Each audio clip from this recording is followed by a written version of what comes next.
Havaalanı gibi, böyle havaalanı pisti gibi.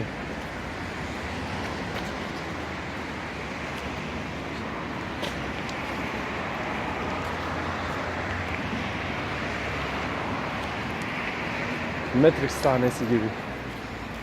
Bu da ağaçlar. Her bir ağacın dibine bir ışıklandırma sistemi yapılmış. Uzaktan bakınca çok hoş duruyor.